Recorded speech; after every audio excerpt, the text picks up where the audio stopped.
Buenos días, hermanos, ¿cómo están? Bueno, eh, siempre es bueno ver una cara nueva, ¿cierto? Algo que refresque en medio de nuestra congregación.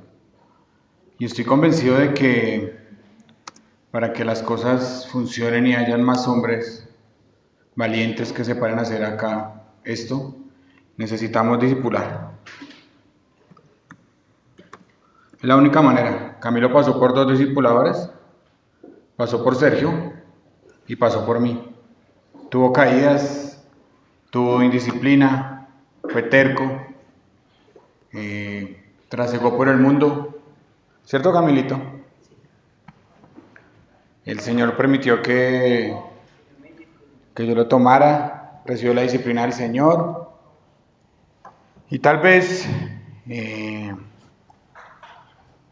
no sea el hombre más docto en cuanto a muchas cosas, pero sí es el hombre que le teme a Dios. Entonces es más revelante temerle a Dios que ser muy docto en las cosas de la ley. Entonces gracias a Dios por Camilo, porque hoy lo tomó y lo puso aquí. Y siempre es bueno ver una cara fresca, ¿no? Porque siempre los mismos. Ustedes dirán, tranquilos que ya, pero de pronto tenemos un invitado a predicar para que descansen de Jesús y de mí. Pero es que queríamos consolidar la doctrina de la iglesia y por eso hemos predicado los dos nomás. Para no, porque es que a veces llegan los predicadores de afuera y no entienden el contexto de la iglesia y lo predican de acuerdo a como ellos lo ven, ¿no? O como lo ven en su congregación y pues perdemos un poquito el hilo de lo que estamos haciendo. ¿Camilo probó esta agua? Ah, bueno, muy bien. Y si lo hubiera probado también me la iba a tomar de todas maneras. Bueno, hermanos, vamos a entrar en materia rápidamente porque llevamos 4 predicaciones de Mateo y apenas un capítulo. Un capítulo y 2 versículos. Nuestro hermano Jesús nos dejó hace 8 días en Mateo 2, versículo 2. Entonces, son 28 capítulos. Pues tenemos harto camino por recorrer. Entonces hoy vamos a tratar de ir hasta el versículo 12. Acabar el relato que comenzó nuestro hermano Jesús hace 8 días de la visita de los Reyes Magos. ¿Cierto? ¿Qué hemos aprendido de Mateo? Vamos a hacer un recorderis rápido. Mateo en los 2 primeros capítulos nos da 4 pruebas de que Cristo es el Mesías y el Rey. El Rey y el Mesías. El Rey con derechos y el Mesías que va a venir a salvar a su pueblo. En el capítulo 1, Mateo 1.18, Mateo 1.1, abre Mateo diciendo la genealogía de Jesucristo, hijo de David, hijo de Abraham. O sea, él tenía el derecho, por ser descendiente directo del rey David y de ser descendiente de Abraham, el padre de la nación judía. La segunda cosa del primer capítulo es el nacimiento, la concepción del Espíritu Santo. Va a cambiar el término. Mateo 2.11. Mateo 1.18, perdón. Nacimiento de Jesucristo fue así. Estando desposada María, su madre, con José, antes de que se juntasen, se halló que había concedido del Espíritu Santo. O sea, no era humano, era divino. En el capítulo 2 tenemos la tercera prueba que Mateo hace. La visita de los reyes. Mateo 2.11. Y al entrar en la casa, vieron al niño con su madre María y postrándose lo adoraron y abriendo sus tesoros le ofrecieron presentes oro, incienso y mirra. Si Cristo iba a ser rey, tenía que haber alguien que le reconociera como rey, ¿cierto? Creo que todos nos acordamos del Rey León, ¿cierto? ¿Qué hizo el Rey León cuando tuvo el hijo? Lo presentó a todos los animales, ¿cierto? Entonces, si Cristo iba a ser el rey, tenía que tener una presentación, ¿cierto? Cuando se murió la reina Isabel, cuando presentaron a, ¿cómo se llama? Felipe, ¿no? A Carlos. A Carlos III. ¿Carlos III? Bueno, presentaron a Carlos, le hicieron una presentación y fueron allá y lo presentaron ante todo el mundo y le hicieron algo así. Entonces, para que un rey sea aceptado, tienen que venir a recibir tributos como rey. Y eso hicieron los Reyes Magos. La cuarta prueba, que lo vamos a ver entre 8 días, que es las profecías. Jesús cumple 4 profecías de 320 Jesús cumple 320 profecías y Mateo toma 4. ¿Pero por qué estas 4? Porque estas 4 unen a Jesús en 4 diferentes ubicaciones geográficas. Ustedes las ven y son Belén, Egipto, Ramá y Nazaret. Belén, Egipto, Ramá y Nazaret. Cuando yo soy de Bogotá me dicen, usted es bogotano. Cuando usted es paisa le dicen, usted es paisa. Pero a Jesús le tenía que decir que era de Belén, no sé el gentilicio de Belén. No sé si sería beliano, beleno, no sé. De Ramá, que era de Egipto y que era nazareno. Entonces es bien difícil que una persona pudiera cumplir con estas 4 cosas, a no ser que sea por designio divino. ¿Listo, mis hermanos? Ahí quedamos. Como para un repaso general ahí. Eso se bloqueó. Bueno. En el Antiguo Testamento, donde explicaba nuestro hermano Jesús, se hablaba de un Salvador o Mesías. En Génesis 3:15 dice la palabra de Dios: y pondré enemistad entre ti y la mujer, entre tu simiente y la simiente suya. Esta te herirá en la cabeza y tú le herirás en el calcañar. Ya se hablaba de un descendiente de mujer, porque el Señor le dijo esto a Eva: tú le vas a pisar la cabeza a la serpiente y una simiente tuya le pisará la cabeza a la serpiente. ¿Qué quiere decir esto? Que un descendiente de la mujer era el que iba a ponerle el pie en la cabeza a Satanás. Y así fue porque fue un hijo de mujer, ¿no? Recordamos que la descendencia de sangre de Jesús viene de María, no de José, ¿cierto? Eso lo vimos y lo explicamos bien. ¿Qué más decía? Deuteronomio 18:15. Génesis 49:10. En la profecía que Jacob le hace a sus hijos, dice en 49:10, no será quitado el cetro de Judá, ni el legislador de entre sus pies hasta que venga Silo, y a él se congregarán todos los pueblos. La palabra Silo no es una ciudad, la palabra Silo quiere decir el que tiene derecho. Entonces, Jacob le decía a sus hijos, le decía a Judá, de ti saldrá un rey que tendrá el derecho de venir a gobernar sobre todos los pueblos, ¿cierto? Deuteronomio 18:15, profeta en medio de ti y de tus hermanos como yo, te levantará Jehová, tu Dios, a él oirás. Entonces vemos que a Moisés el Señor le revela que debe haber un hombre, un profeta mayor que Moisés, que iba a dirigir a su pueblo. Entonces vemos que en el Antiguo Testamento ya había mucha evidencia de que iba a venir un Mesías, de que iba a venir un Cristo, un Salvador. Lo vemos en los Salmos, lo vemos en el pacto davídico cuando el Señor le dice a David, de tu descendencia pondré uno allí que nunca será quitado, ¿cierto? Usted lee en el pacto davídico. También lo vemos en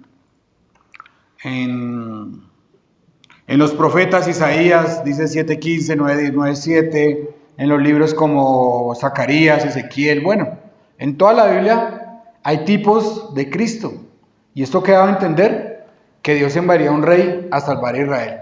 Pero algo interesante que me encontré estudiando este mensaje es que en la época en que Jesús nació, los historiadores mundanos, no los escritores bíblicos, decían que había un rumor en el ambiente como si fuera a llegar un rey muy poderoso, como si fuera a llegar un libertador, como si fuera a llegar alguien que fuera a liberar a todo el pueblo, un gran rey, un gran salvador. A los que les gusta la historia, Suetonio, los que están en la universidad, un historiador romano escribió: por todo el oriente se había extendido una creencia antigua y arraigada de que un hombre de Judá estaba destinado a gobernar el mundo. Josefo, quien escribió La guerra de los judíos, dice que en la época del nacimiento de Cristo se creía que uno de los suyos gobernaría la tierra habitada. Y algunos conocerán a Virgilio, que es un poeta romano. Decía que Roma estaba esperando una época dorada. E incluso llegaron a pensar que Augusto César era ese gran salvador del mundo. Pero no era Augusto César, ni ninguno de estos hombres. Era Cristo mismo que venía, el Hijo de Dios. Entonces vemos que en medio de esta gran expectativa nace un niño en Belén llamado Jesús. Y como en esa época, vamos a hacernos una pregunta el día de hoy. ¿Qué haremos con Jesús? Cada uno anota ahí en su cuaderno. ¿Qué haremos con Jesús? ¿Qué haremos con Jesús? Y al final de este mensaje, espero que podamos decidir qué vamos a hacer con Jesús. Porque hay 3 respuestas. Y las vamos a ir viendo a la medida que avancemos el mensaje. Y espero que el Espíritu Santo los convenza de que solo hay una que nos hará entrar al cielo, una vida nueva y esperanza a pesar de todas las circunstancias que tenemos, ¿cierto? Solo hay una respuesta posible delante de Jesús que nos va a abrir las puertas del cielo. Nuestro hermano Jesús hace 8 días nos presentó unos personajes, ¿cierto? ¿Se acuerdan? Los reyes. Y si ustedes pensaban que vamos a decirle cómo se llamaban y cuántos eran, no. No, porque la Biblia no lo dice. Y la historia tampoco lo dice. Entonces, pues, no podemos decir cosas que la Biblia no enseña, ¿cierto? Solamente tenemos un versículo que habla de ellos, Mateo 2:1, ¿cierto? Y vinieron unos reyes del oriente a Jerusalén, unos magos, a visitar a Jesús. Todo lo que sabemos. Pero para eso está la historia, mis hermanos. Y la historia nos ayudó un poco con esto. Decía nuestro hermano Jesús que Heródoto escribió sobre ellos y los describió de alguna manera, ¿no?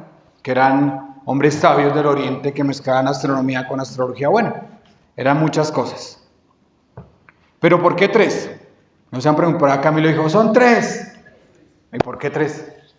Bueno, la iglesia tradicional ha dicho que eran 3 y se llamaban Melchor, Gaspar y Baltasar, ¿cierto? Melchor era el más anciano. ¿No ha visto que hay uno que tiene barba larga? Representa la madurez en una iglesia tradicional. Había uno que era de edad media, Baltasar, y era de tez negra, ¿no? Y Gaspar representaba la juventud. O sea, eran 3 por las diferentes edades. Un rey para los ancianos. Mentira, eso no es verdad. ¿Por qué eran 3? Encontré otra razón. Porque decían que eran los 3, cada uno representaba los 3 hijos de Noé. Sem, Cam y Jafet. Y por eso había un negrito. Porque Cam subió a toda la parte de África. ¿Listo? Entonces le dan una razón. Que por las 3 razas que habían en ese tiempo, los asiáticos, los europeos y los africanos, porque en América no había sido descubierta. Vamos sentándonos allí. América no había sido descubierta. Entonces solamente estaban los 3 continentes de allá. Mentira también. Y la más lógica era porque eran 3 regalos, ¿cierto, Camilo? Oro, listo, 3 regalos, pero no. Entonces vuelvo y les digo, eso es puro misticismo y tradición. No sabemos cuántos son, ni cómo se llamaban, porque la Biblia no lo dice. Hay una historia de la Iglesia Católica, hay una iglesia en Alemania, donde dicen que están los 3 cráneos de los 3 Reyes Magos. Pero ¿cómo supieron que eran los cráneos de ellos? Pues un sacerdote descargó, y abrió un ataúd, y habían 3 cráneos mirando al oriente, y dijo, esos son. Y ahí los puso, y hizo una iglesia. Ustedes miran, una página que miran los que les gusta el judaísmo, mi esposa mira Sergi, bueno. Y el hombre recorre, y en toda parte donde Jesús puso el pie, hay una iglesia católica.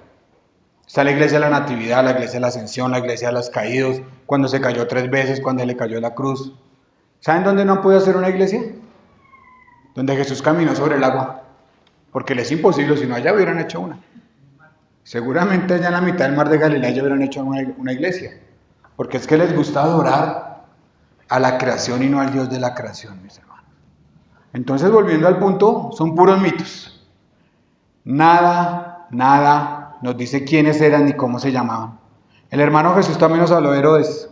Herodes el Grande, anoten ahí. Porque hay muchos Herodes a través de la Biblia. Pero este se llama Herodes el Grande. Nos contaba que era Domita o Idumeo. Consiguió el título de rey colaborando con Roma, al acabar con una invasión que hizo el Imperio de Oriente a Jerusalén. Se casó con una judía que se llamaba Mariana, descendiente de los Asmoneos, los que se revolucionaron contra el Imperio griego en la Revolución Macabea. Este hombre era malo. Nos contó Jesús que mató a su esposa, a su suegro, a toda la familia de su esposa, mató 3 hijos, mató a su mamá. Y lo más grave fue que en Mateo 16, ahí a quienes mató. Herodes entonces, cuando se vio burlado por los magos, se enojó mucho y mandó a matar a todos los niños menores de 2 años que había en Belén y en todos sus alrededores, conforme al tiempo que habían querido de los magos. Mató a todos los niños. Realmente era un hombre malo, ¿cierto? Perverso. Recuerden el nombre de Herodes, porque tal vez algunos seamos como Herodes. Y ustedes me dirán, ¿pero por qué? Ya lo vamos a ver por qué. Herodes. El primer personaje es Herodes. El segundo, el primero eran los magos. Y ahora vamos a hablar de un tercer personaje que está en el versículo 4. Sacerdotes y los escribas. Y ustedes preguntarán, ¿por qué es tan importante esto si yo no vine a clase de historia sino a predicación? Hermanos, porque necesitamos entender esto para poder desarrollar todo lo que va a hacer Mateo. Para que después no pregunten, ¿quién era Herodes? ¿Quién era el escriba? ¿Quién era el sacerdote? ¿Y quiénes eran los reyes magos? Entonces vamos a hablar de todos los personajes como un guión y después vamos a volver a nuestra historia. ¿Listos? Lo primero, todos los sacerdotes eran de la tribu de Leví. Era la tribu sacerdotal. Habían diferentes castas y diferentes servicios. Era una organización jerárquica. ¿Cómo así jerárquica? Había uno, otros y los demás abajo eran los que servían a los demás arriba. ¿Cierto? Una organización jerárquica. El principal era el sumo sacerdote. En Éxodo 28 se nos dice que el primer sumo sacerdote fue Aarón. Entonces los sumos sacerdotes tenían que venir de la línea de Aarón, ser familia directa de Aarón. Hijo, hermano, bueno, lo que ustedes se quisieran imaginar. Y el sacerdote tenía que servir toda la vida. Toda la vida. Pero ¿qué pasó? Eso se corrompió. Y el sumo sacerdote empezó a hacer una posición nombrada por el gobernador de tiempo. En la época de Jesús ya eso estaba horrible. Si ustedes se alteran de la política colombiana, no se imaginan cómo era la política de Judea en ese tiempo. Nombraban al sumo sacerdote, nombraban al uno, nombraban al otro, y todo era por conveniencia política. Ya había política en ese tiempo, hermanos. Ya había política. No piensen que la política se la inventamos por acá. ¿Qué más les cuento yo de ellos? ¿Qué hacía el sumo sacerdote? Era el único que entraba una vez al año en la fiesta de la expiación al lugar santísimo. ¿Y qué hacía? Ofrecía sacrificio por el pueblo. ¿No se les parece a una religión muy parecida que tenemos hoy en día? ¿Qué dicen los católicos? ¿Quién es el único que entra delante de Dios? El Papa, ¿cierto? No, el Papa. El Papa es el único que tiene el celular de Dios. Papado. Y él es el único hombre que habla con Dios. Ellos dicen el representante de Dios en la tierra. Muy parecido, ¿cierto? Y ustedes ven las vestiduras arónicas y también son púrpuras como la de la iglesia tradicional. Y esta predicación no es un ataque contra la iglesia tradicional, ¿no? Sino que quiero mirar y comparar un poco cómo todo se ha venido corrompiendo. ¿Qué más hacía el sumo sacerdote? Entraba y se ponía unas campanillas para que cuando estuviera adentro sonaran. Porque si dejaban de sonar, Dios lo había matado. ¿Por qué? Por entrar con pecado. Bueno, mal que eso no pasa, ¿no? O tal vez ninguno podría pararse aquí. ¿Cierto? Gracias a Dios que podemos servir y ya no tenemos que hacer esto. ¿Qué más les puedo contar de este hombre? Bueno, no más del sumo sacerdote.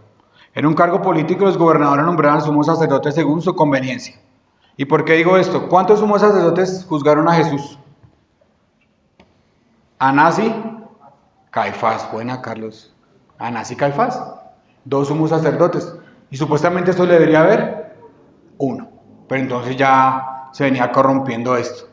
¿Cuál es la segunda persona más importante dentro de los principales sacerdotes? El alguacil del templo. Es como el coronel de la república. Era el que tenía a su cargo la policía del templo y él determinaba a quién arrestaba, a quién mataba, a quién encarcelaba y qué hacía. Ya viene quién lo nombraba, el sumo sacerdote, y le daba cuentas a él. ¿Y qué más hacía este hombre? Vigilaba las ofrendas y las recogía. Tenía bastante poder, ¿no? Entonces vemos que la corruptela ya iba andando. Eso no es nuevo. La corrupción siempre ha estado y por eso los creyentes no nos mezclamos en política.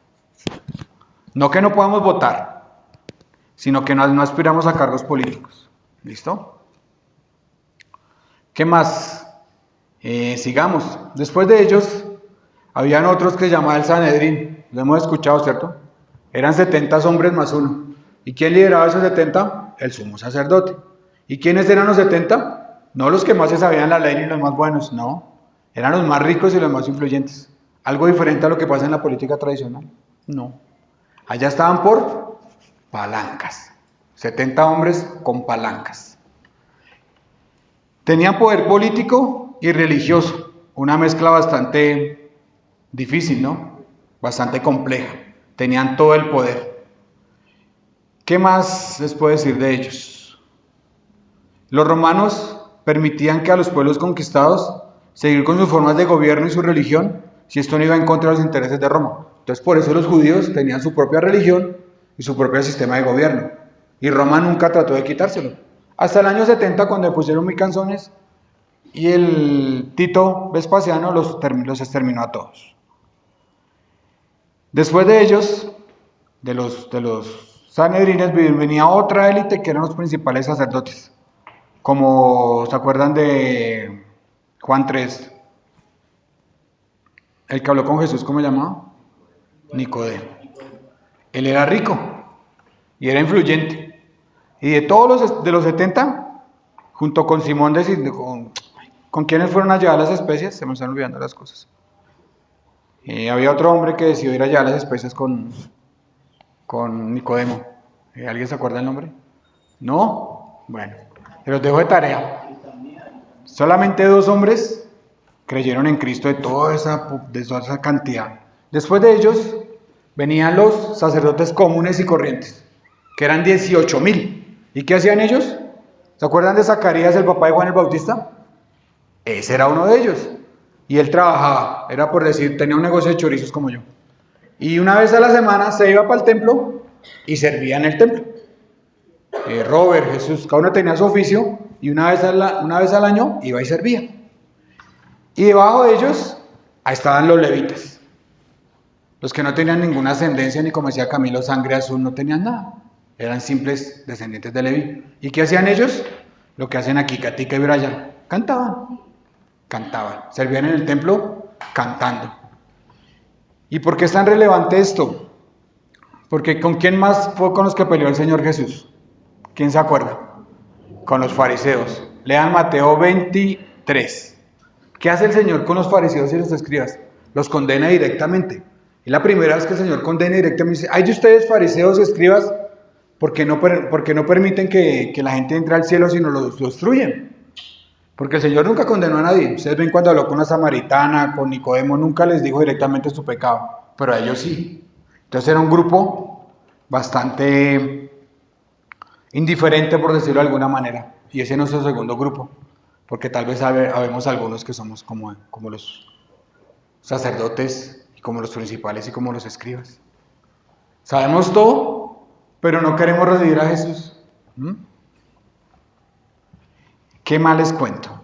¿Listo? Yo creo que era todo lo que tenía que contarles sobre eso. En la época de Cristo llega Cristo y esos hombres eran amantes y corruptos como no había otro. ¿Qué fue lo primero que hizo el Señor cuando llegó al templo? Hizo un látigo y empezó a quitarle el negocito que tenían. Porque ahí no hay quien administraba el negocito de las palomas, el negocito de los panes, el negocito de cambiar las monedas, los sumos sacerdotes, ¿cierto? Entonces ya vemos cómo ellos mataron al Señor Jesús por política, porque les vino a dañar el negocio que tenían. Y ahora sí volvamos a nuestro relato, hermanos. Y vamos a entrar ya al relato, al versículo 3, donde nos dejó nuestro hermano Jesús. Versículo 3. Oyendo esto, el rey Herodes se turbó y toda Jerusalén con él. ¿Qué oyó Herodes? ¿Qué oyó Herodes? Que habían llegado unos reyes a buscar al rey de Israel que había nacido. ¿Y ustedes por qué creen que se turbó tanto Herodes? Si hubieran sido 3 personas con 3 camellos, los manda a matar. Se mandó a matar a toda la familia y mandó a matar a todos los salmonianos y acabó como no sé cuántos, más de 1.000.000 de niños le pongo yo que acabarían. ¿Por qué no iba a matar a 3 que van en camellitos? ¿No creen ustedes? ¿Por qué este hombre se turbó tanto? ¿Por qué? ¿Por qué? Y es muy importante entender que se turbó muchísimo, porque esta palabra es la misma que se usa en Mateo 14:26.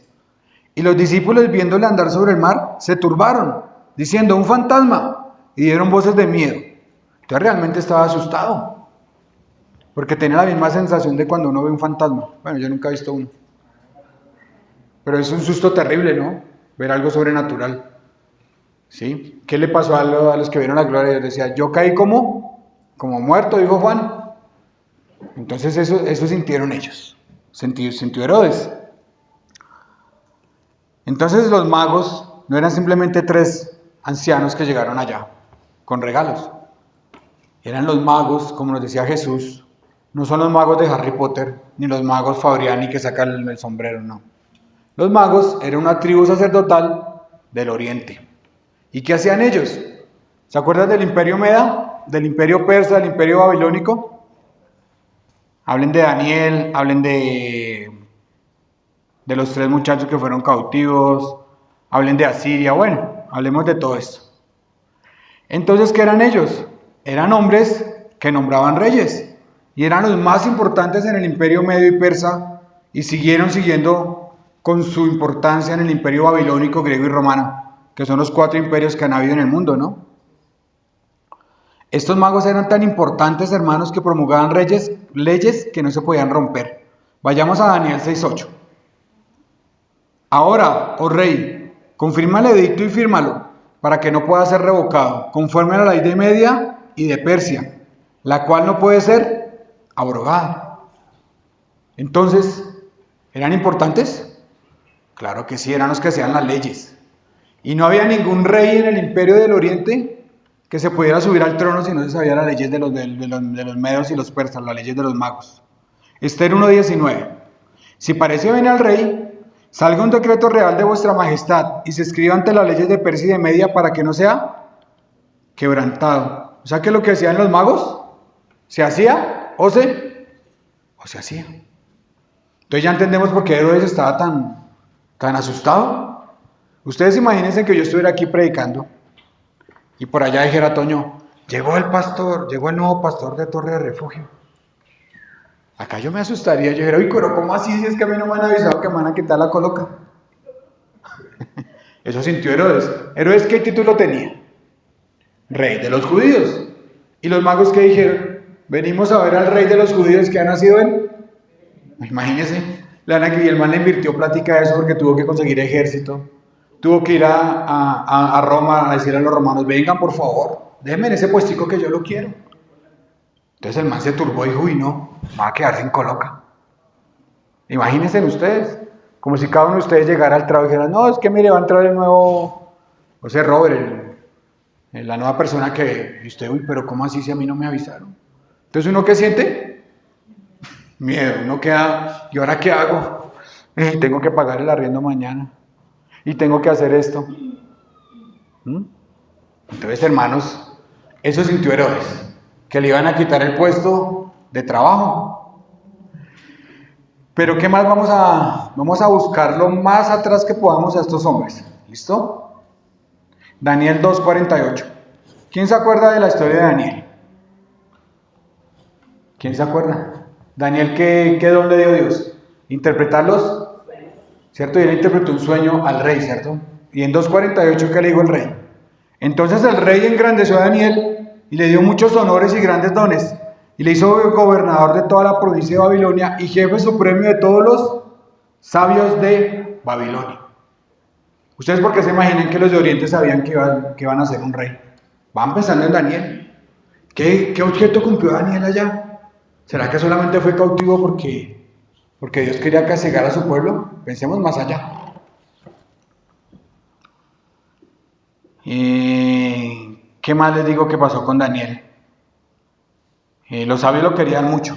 Y ustedes se preguntarán, sí, si lo querían tanto, ¿por qué en el capítulo se lo quieren echar a los leones? Pues les tengo una historia ahí. No fueron los sabios, sino fueron los sátrapas y los gobernadores. Daniel 6:16. Fueron los sátrapas que quisieron matar a Daniel. Pero vean, Daniel estaba haciendo cosas maravillosas allá. Daniel 6:16.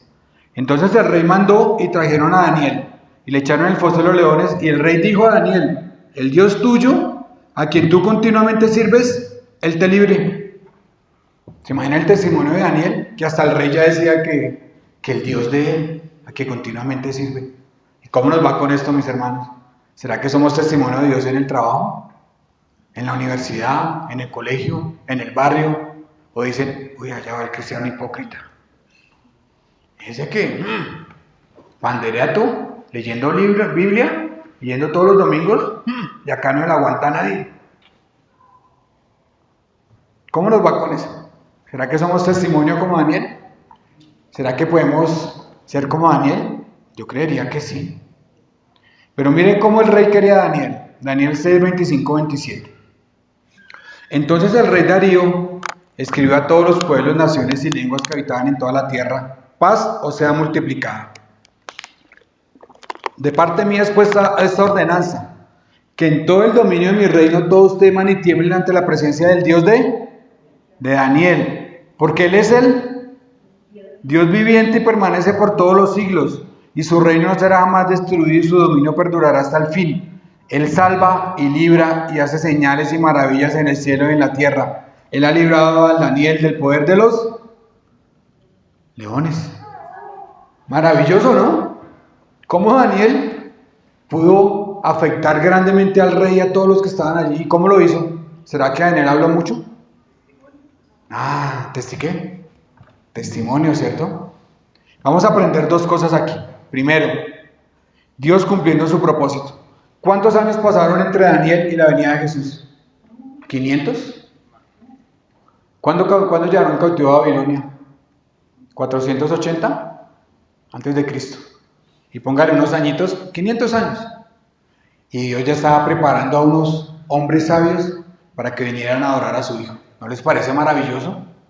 Entonces, ¿por qué dudamos de las promesas de Dios, hermanos? ¿Por qué dudamos de que Dios nos puede dar todas las cosas? ¿Por qué dudamos de que Dios nos puede salvar de ese problema que tenemos? De esa situación económica. ¿Acaso Dios no cumple su propósito? ¿No lo hace? Lo vemos. 500 años antes, ya estaba preparando el terreno para que su hijo fuera reconocido. Y envió a Daniel para que lo hiciera. ¿Cómo nos va con eso? ¿Le creemos a Dios? ¿Le creemos que vamos a ir al cielo? ¿Creemos que su hijo va a venir? ¿Vivimos a la expectativa de este gran acontecimiento? ¿O vivimos como bien se nos da el gusto? Esa es la pregunta. ¿Realmente le creemos a Dios? ¿Le creemos a Dios? 500 años. Porque a Dios nada lo toma por sorpresa, mis queridos hermanos. ¿Ustedes creen que Dios no sabía que iban a rechazar a su hijo? Sí. Juan lo dice en Juan 1:11. A los suyos vinieron y los suyos lo... Y nos decía Jesús que el rey iba a ser rechazado. Y todo Mateo habla del rechazo del rey. Todo Mateo habla del rechazo del rey. Segundo, cosa que vamos a aprender aquí. Veamos a Daniel. ¿Cómo influyó Daniel en el imperio babilónico? Y fue tanto que 500 años esos hombres estuvieron esperando la venida del Mesías. ¿Y cómo fue que lo hizo? Pues muy sencillo, hermano. Daniel fue un hombre de convicciones. ¿Cómo nos va con las convicciones? ¿Qué es una convicción? Algo que creemos y no damos el pie a torcer por ello. Si Dios trazaba la línea acá, ¿dónde la ponía Daniel? A él mismo. Daniel no negociaba. Daniel decía no. Le dijeron, si usted se pone a orar, lo vamos a... ¿Y qué hizo él? Se fue a orar. ¿Y cómo nos va con eso? ¿Será que si el jefe nos dice, hermano, si usted sigue haciendo esto, lo voy a echar? O si en la universidad nos miran feo por ser cristianos, o si los vecinos no nos quieren porque les decimos que le bajen el volumen. ¿Cómo nos va con eso? ¿Cómo nos va con las convicciones cristianas? ¿A la luz de qué vivimos? ¿De nosotros mismos o a la luz de la Biblia? ¿Cómo nos va con eso? ¿Cómo son nuestras convicciones? ¿Fuertes o débiles? A la primera nos tropezamos y caemos. ¿Cómo nos va con nuestras convicciones, hermanos? ¿Cómo nos comportamos en el trabajo? ¿Será que nos metemos en los chismes? ¿Será que nos metemos a hablar mal del jefe? ¿Será que nos metemos a esto? ¿Será que hacemos aquello? ¿En la universidad cómo nos va? ¿Será que entramos en temas que no debemos? ¿Cómo nos va con el celular? ¿Tenemos convicciones o vemos cualquier cosa que abra ahí? ¿Cómo nos va con las convicciones? ¿Oramos delante de Dios? ¿Leemos la Biblia? ¿O vienen y toman cada 8 días acá lo que se les da y se van? Y toda la semana andan famélicos. ¿Cómo nos va con las convicciones, hermanos? ¿Cómo nos va? ¿Realmente vivimos a la luz de la Biblia o a la luz de nosotros mismos? Segunda cosa, Dios cumple su propósito eterno. Y si queremos ser usados como Daniel, tenemos que ser fieles a Dios. Y vuelvo y les digo, No era por lo que Daniel decía, sino por lo que hacía, porque él vivía a la luz de lo que hacía. Entonces, volviendo a nuestro relato, ya entendemos por qué estos reyes eran tan relevantes y por qué Herodes se asustó. Porque Herodes sabía que si quería nombrar un rey, tal vez iba a haber una guerra entre el imperio del este y el imperio del occidente, que era Roma. Y dice, se turbó Jerusalén, pues por lo mismo. Porque los de Jerusalén conocían a Dios, pero ¿saben cuál era el problema de esos hombres? Que le temían más a Herodes que lo que le creían a Dios. Y así nos pasa a nosotros. Tememos más a los hombres de lo que le creemos a Dios. Dicen que la economía está mala, temblamos. Y se los digo yo, que estos meses hemos pasado por una situación difícil. Y a veces tiemblo. Y a veces tiemblo. Porque debemos es creerle a Dios y no temerle a los hombres. Que Petro va a hacer, que Petro no va a hacer, que la ministra va a decir que... Y... ¿Dios acaso no promete y no cumple, mis hermanos? Esa es la pregunta que yo hago hoy. Entonces Jerusalén se turbó. Pues porque sabían que si había guerra, pues hombre, iban a morir algunos. Pero ¿saben por qué se turbaban? Porque conocían a Herodes. Y sabían que si Herodes se ponía bravo, iba a haber sangre, iba a haber muerte. Y lo vieron 4 versículos más adelante, ¿no? Les mató a todos los hijos. Les mató a todos los hijos. Entonces, ¿había razón de qué preocuparse? Claro, claro que sí. Bueno, segunda escena de nuestros versículos 4 al 8. ¿Qué hizo Herodes? Póngale cuidado a esta belleza lo que hizo. Y convocados todos los principales sacerdotes y los escribas del pueblo, les preguntó dónde había de nacer el Cristo. Ellos le dijeron, en Belén de Judea, porque así está escrito por el profeta. Y tú, Belén de la tierra de Judá, ¿no eres la más pequeña entre los príncipes de Judá? Porque de ti saldrá un creador que apacentará a mi pueblo Israel. Entonces Herodes, llamando en secreto a los magos, indagó de ellos diligentemente el tiempo de la aparición de la estrella. Y enviándolos a Belén dijo, id allá y averiguad con diligencia acerca del niño. Y cuando le halléis, hacedmelo saber, para que yo también vaya y le adore. ¿Y será que le quería adorar? No, le quería matar. Pero pues ellos no sabían. Entonces, ¿qué aprendemos acá? ¿Qué dijo Herodes? Reúname a los que saben. ¿Quiénes eran los sacerdotes y los escribas? Pero ¿sabe qué es lo chistoso de esa historia? Que imagino que entró la caravana de 1000 persas por todo Jerusalén y le preguntó al vendedor de dulces de la esquina, ¿dónde queda Belén que allí van a ser el niño? Porque usted cuando está perdido siempre, ¿a quién va primero? Al vendedor de la esquina. Vecino, ¿usted sabe esta dirección? Y así llegaron los reyes. Oigan, nació el rey de Israel y todo el mundo, ¿cómo así? No sabíamos. Su propio pueblo no sabía qué iba a pasar allí, hermanos. No lo sabían. Y entonces hasta que preguntaron, ¿dónde queda el castillo? El templo. Y le dijeron, el templo queda allí a 3 cuadras, usted coge por esta, se mete por la tienda y ahí llega. Y llegaron donde Herodes. Y este hombre estaba preocupado por eso. Y los judíos ni por enterados.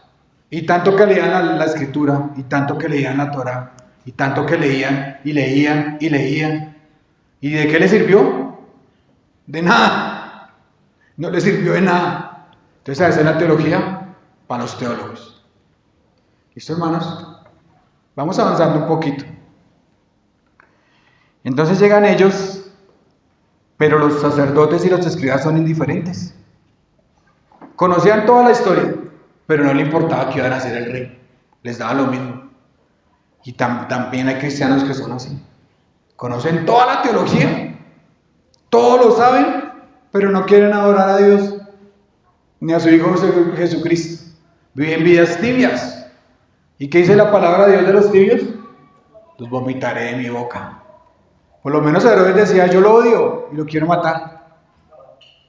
Pero los sacerdotes, como son tibieciticos, querían lo mejor de Cristo, pero no le querían adorar. Entonces, ¿Dios qué hizo?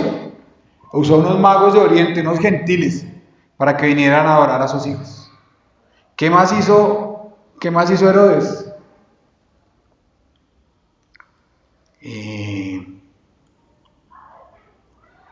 Y los sacerdotes llevan vidas legalistas, lejos de una relación con Dios y con el Cristo. ¿Alguien ha visto renacuajos? Son cabezones y solo dan vueltas en círculos, ¿cierto? Así son los teólogos, cabezones.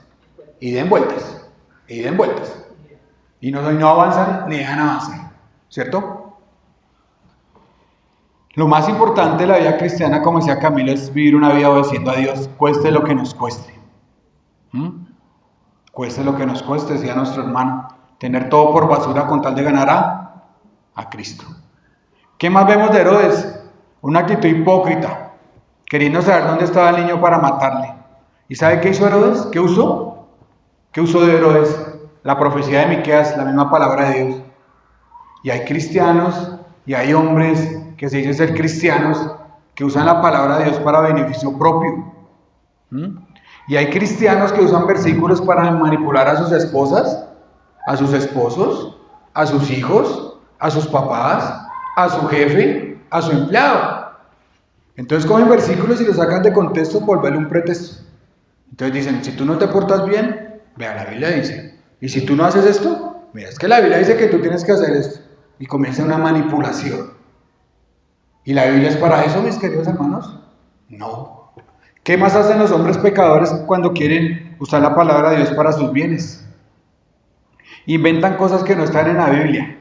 Hablando de ángeles, visitas al cielo, revelaciones en sueños, visiones, prosperidad, lucha espiritual. Usan la palabra de Dios para apoyar hasta teorías extraterrestres. Sí, no se asombren. Cuando dicen que los hijos de Dios vinieron y tuvieron relaciones con las hijas de los hombres, de ahí dicen que nacieron los extraterrestres.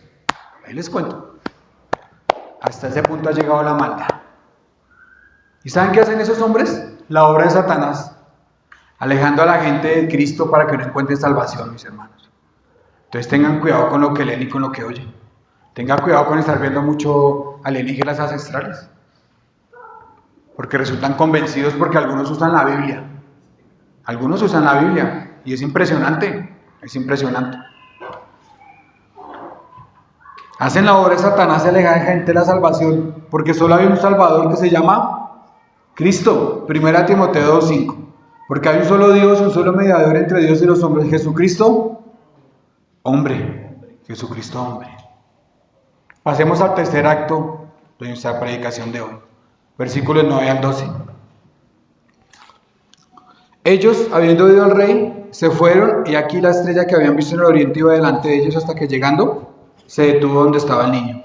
Y al ver la estrella, se regocijaron con muy grande gozo. Y al entrar ¿en la qué? En la casa. Póngale cuidado a ese pequeño detalle. En la casa, vieron al niño con su madre María y postrándose lo adoraron y abriendo sus tesoros le ofrecieron presentes, oro, incienso y mirra. Pero siendo avisados por revelación en sueños que no volvieron a Herodes, regresaron a su tierra por otro camino. ¿Qué vemos acá? Primero, que María y José ya estaban en una... No les quiero dañar la Navidad, pero entonces los Reyes Magos no fueron a ver al niño al pesebre. Estaban en una casa. La Biblia lo dice, en una casa. Ya no estaban en el pesebre. Primera cosa que hay que aclarar ahí. Y en Lucas entendemos que el niño no estaba recién nacido, sino ya estaba más grande. María había pasado los 40 días del rito, el niño había sido presentado en el templo y ellos decidieron quedarse un tiempo en Belén, ¿cierto? Entonces Jesús tendría 4 o 5 meses cuando vinieron los reyes. Entonces el pesebre de Navidad ya no lo pueden hacer los reyes visitando el pesebre porque no es verdad. Es solamente imaginación de hombres. ¿Quiénes vieron al niño Jesús en el pesebre? A ver. Muy bien, Lady, los pastores. Los pastores. Entonces hubo dos que adoraron a Jesús, los pastores y los Reyes Magos. ¿Cierto? Entonces, para que vayamos quitando ideas de nuestra cabeza. ¿Listo? ¿Qué más hablamos? La estrella. También nos va a tirar la Navidad. Porque no era una estrella. ¿Listo? Algunos dicen que era Saturno y Júpiter, otros dicen que era una estrella por allí, otros dicen que era la estrella en el corazón de los hombres, otros dicen que era la estrella que formaba el pez que usamos en los carros. ¿Han visto el pez de los carros? Bueno, unos decían que era la conjunción de Júpiter y Saturno que no formó ese pez. Bueno, eso. Tienen miles de teorías para esto, pero no era un cuerpo celeste. ¿Saben qué era, mis hermanos? Mateo 24:29. Entonces aparecerá la señal del Hijo del hombre en el cielo. La misma señal que será cuando Cristo venga, va a ser la misma señal de su nacimiento. Era la gloria de Dios, la Shekinah de Dios. ¿Cómo se manifestaba la gloria de Dios en el Antiguo Testamento? A través de luz. ¿Cómo le quedó el rostro a Moisés cuando vio la gloria de Dios? Alumbraba. Ahí sí podemos decir que Moisés era una lámpara. Porque alumbraba, ¿no? Alumbraba. ¿Dónde más vemos esto? En la columna de fuego y en la nube.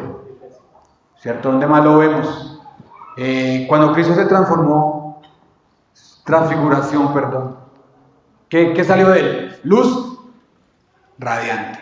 Cuando Pablo se encontró con Cristo en el camino a Damasco, Pablo quedó ciego, decía Camilo, por una luz. Entonces no pensemos que es una estrella que vino y entró. Qué pena dañarles el cuento de Navidad. Pero es simplemente la gloria de Dios que dio la entrada a su Hijo. Así como en la segunda venida veremos la señal en el Hijo en el cielo. Así mismo es cuando Jesucristo nació. No pensemos que es nada diferente. Entonces llegaron los reyes a la casa. ¿Y qué hicieron ellos? Le adoraron. ¿Y llegaron con órgano, con guitarra? ¿Le cantaron? ¿Cómo lo adoraron? Con presentes. ¿Qué le trajeron? Oro, mirra, incienso. Y muchos dicen que el oro es para un rey, el incienso es para Dios y la mirra es para el ser humano. La mirra era el balas de la antigüedad, el desodorante. Usted se lo echaba para oler a rico. El incienso era exclusivo para Dios. Ustedes ven en Levítico que dicen, y no quiero que copien este incienso porque ese es exclusivo para mí. Y el oro, pues para un rey. ¿Qué se ponen los reyes? Oro, la corona de oro, los anillos de oro, todo es de oro, ¿cierto? Pero lo que me llamó la atención fue que le adoraron con ofrendas, mis hermanos, y acá vale la pena hablar de lo que decía Camilo. Realmente adoramos a Dios como Él debe ser adorado. Venimos delante de Él con ofrendas, pero no con cualquier ofrenda. Le traemos el oro, lo mejor que tenemos. ¿Será que separamos nuestra ofrenda como lo primero para Dios? ¿O lo que nos sobra? ¿O lo que no nos hace falta? ¿O será que decimos, no, es que esto es mucho, esto me sirve para poner la ibris? Y no es que sea malo, sino que estamos dejando de adorar a Dios. Porque la adoración no es cantar, la adoración no es orar, la adoración es entregarnos a Dios con todo lo que somos. Entonces, mis queridos hermanos, ¿cómo adoramos a Cristo? ¿Le entregamos todo lo que somos y todo lo que tenemos o no lo hacemos? Entonces, es bien importante esto. Usted puede traerle plata, que también es valiosa, ¿cierto? Pero Dios no quiere segundas cosas, quiere lo primero, lo principal, el oro, lo mejor que ustedes tengan en sus vidas. Y no hablo todo material, pero también es importante entender que a Dios se le adora con la ofrenda. Y a veces vemos las ofrendas y realmente vemos que no entendemos a quién adoramos.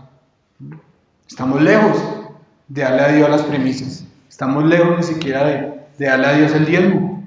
Estamos lejos de todo esto. Y unos me dirán, cada uno ve como conforme a su corazón. Y yo le digo, ¿de cuál corazón habla ahí? El corazón no habla de los sentimientos, de lo que yo quiero. La Biblia habla del corazón de la razón. Entonces usted conoce a Dios y le adora. Y después de adorarle, le sirve. ¿Sí? Usted no sirve a Dios para adorarlo. Usted sirve porque adora a Dios. ¿Cierto?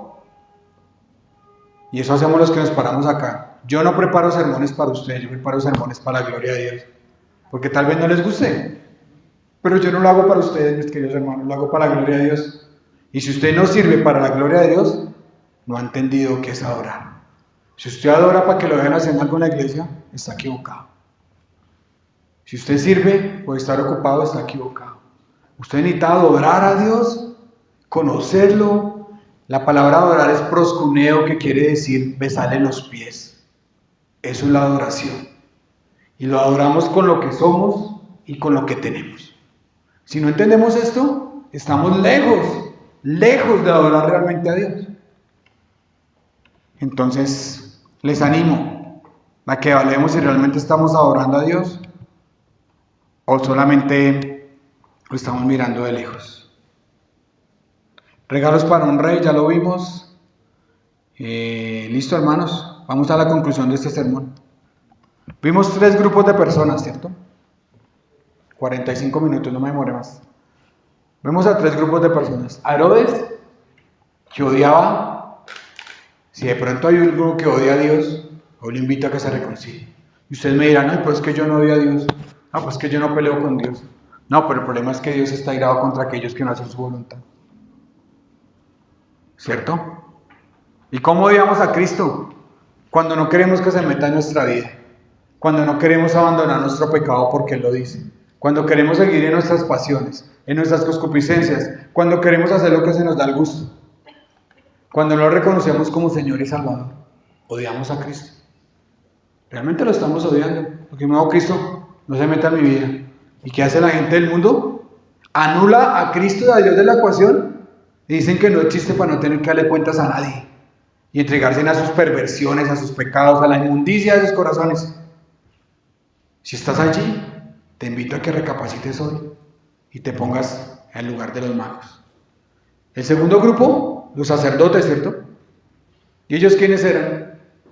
Los que conocían, pero no vivían conforme a lo que conocían. Entonces es un llamado para que no nos volvamos tan cabezones, sino que vivamos más bien la vida cristiana a la luz de la Escritura. ¿De qué nos sirve tener toda la teología en la cabeza y poder resolver el problema entre soberanía humana y soberanía divina y responsabilidad humana? Si no vivimos a la luz de esto, hermanos, no nos sirve de nada, porque usted no es lo que dice, sino lo que hace. Porque hay mucha gente que sabe mucho, pero no hace nada de lo que dice saber. O si no, los grandes teólogos serían salvos. ¿Sí o no? Conocen el griego, conocen el hebreo, le dicen a usted la coma, le dicen a usted si el verbo está en imperativo, posesivo, subjetivo, le dicen a usted Pepito, Juanito, Perencejo. Y con esto no digo que no tienen que estudiar. Estoy diciendo es que estudien, pero que ese estudio no se quede aquí, sino que les nutra el cuerpo y ustedes sean robustos todos. No solamente la cabeza, porque nos pasa el espermatozoide, el renacuajo, dando vueltas en círculo y no avanzamos. Conozcan a Dios, pero para adorarle, mis hermanos, no para decir que tienen la razón. Alguien se lo aprendí a alguna persona. Vale más perder una discusión mental y ganar el corazón del hermano que ganar la discusión mental y perder el corazón del hermano. ¿Yo qué saco con ganar la elección si el hermano se puede ir de la iglesia? No, yo prefiero perder, con tal de que el hermano se quede aquí adorando al Señor. Esa es la verdad. ¿De qué nos sirve tanta cosa? ¿De qué nos sirve? Y el tercer grupo son los magos, son los que realmente adoran a Dios. Entonces, mi hermano, si usted está en los que odian a Cristo y no quiere que se meta en su vida porque le va a dañar su pecado, lo invito a que pase al grupo de los magos. Si usted es de los tibios, que conoce todo, pero no vive a la luz de lo que cree, de lo que dice creer, lo invito a que se pase al grupo de los que realmente adoran a Dios. Ese es el mensaje de nuestra obra teatral del día de hoy. Que todos pasemos a ser verdaderos adoradores, que lo adoremos en espíritu y en verdad, que dejemos de ser tibios, ¿sí? Porque por lo menos los que odian a Cristo están en la calle y lo dicen abiertamente y no viven vidas hipócritas, pero el problema son los tibios, porque ellos viven vidas hipócritas, acá en la iglesia y en la calle haciendo lo que mejor les parece. Entonces, mis hermanos, la invitación es a que nos volvamos del grupo de los magos y comencemos a adorar al Señor con todo lo que tenemos, porque los magos eran los que menos sabían de Cristo. ¿Y usted sabe cuántos viajes se pegaron esos magos para venir a adorarle? Estaban arriba. Si aquí hubiera un mapa, aquí quedaría Roma, Mediterráneo, ellos estaban hacia el lado de Alemania, por allá arriba. Y se pegaron semejante viaje para venir a adorar. ¿Realmente estamos buscando a Dios y queremos adorarle, mis hermanos? Estamos viviendo una vida cristiana tibia, llena de pecado. ¿O realmente odiamos a Cristo y no queremos que Él sea el dueño de nuestra vida? Amado Dios y Padre del cielo, Señor, te damos gracias por tu palabra que es bendita, Señor, y oro en el nombre de Jesús, que si hay alguna persona en esta iglesia, Señor, que te odie, Señor, que no quiera que Jesús participe de tu vida, Señor, que no quiere, Señor, vivir para ti, Señor, que no quiere que llegues tú a su vida porque tú le mostrarás lo pecador que es, Señor. Hoy oro porque tú lo traigas a tus pies, Señor, y esta persona te ame, Señor, y quiera adorarte, Señor. Que no siga sus pecados, Señor, que no siga viviendo una vida llena de inmundicias y lascivias, muerto en sus delitos y pecados, Señor, porque tú conoces los corazones, Señor. Tal vez aquí no sea fácil aparentar, Señor, pero tú sí sabes todas las cosas y tú sabes lo que cada hermano es en su vida y en su vida privada, Señor. Oro por los tibios, Señor, por aquellos que dicen conocerte, que tal vez vengan a la iglesia cada 8 días, que tal vez, Señor, sirvan entre nosotros, pero que realmente no te adoran, Señor. Simplemente lo hacen por aparentar o por recibir gloria, Señor. Oro, Señor, porque tú los muevas, Señor, a que realmente quieran adorarte, Señor. Y oro por aquellos que hemos visto tu grandeza, Señor, y que te adoramos, Señor. Y que si hay alguien aquí, Señor, que piensa que la adoración es solamente canto, que entienda que la adoración también es traer lo mejor que tenemos, Señor. Lo mejor de lo que tú nos provees, Señor. Que traigamos una ofrenda con olor fragante, Señor. Que no traigamos lo que nos sobra, Señor, o lo que nos va a hacer falta, sino que traigamos una ofrenda con sacrificio delante de tu trono, Señor. Y que tú nos veas con gracia, Señor. Gracias por tu iglesia Torre Refugio, Señor, porque tú nos muestras que a veces estamos muchos, a veces estamos menos y a veces estamos pocos, Señor. Pero que lo importante no es esto, sino que lo importante es tener un puñado de personas fieles, que quieran salir a la batalla, Señor, que quieran salir a proclamar tu palabra y que quieran vivir a la luz de ella, Señor. Que seamos pocos como Daniel, Señor, que llegó a este imperio. Y de los muchos que fueron con Daniel, solo 4, Señor, decidieron no contaminarse, Señor. Que nosotros seamos esos 4, Señor, que estemos dispuestos a vivir vidas que te agraden, Señor. Oramos en el poderoso nombre de Jesús y en el poder del Espíritu Santo. Amén y amén. Gracias, hermanos.